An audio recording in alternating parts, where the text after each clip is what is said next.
You have last year's grain or milk checks that were deferred into this year.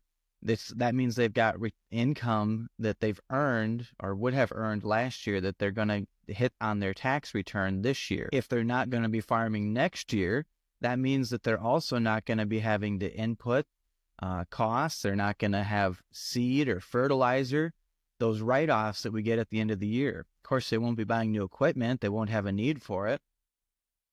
And we have this year's crop that they'll also have.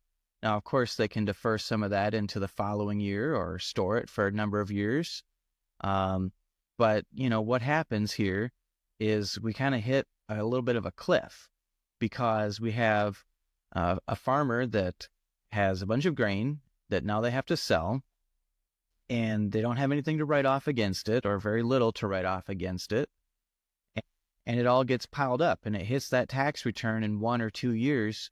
And it can cause a pretty substantial income tax bill at a time when, we're thinking about what we want to set aside to retire.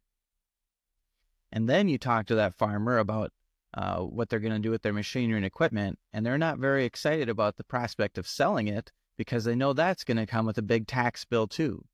What do we do? Well, first option, of course, is bite the bullet, pay the tax bill. It's worth exploring what we have beyond that. Second is you could potentially store that grain for a number of years.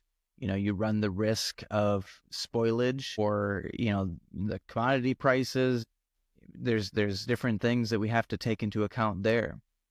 Maybe you're planning on renting out the bins next year. Well, you're not going to be able to rent them out if they're filled with your grain.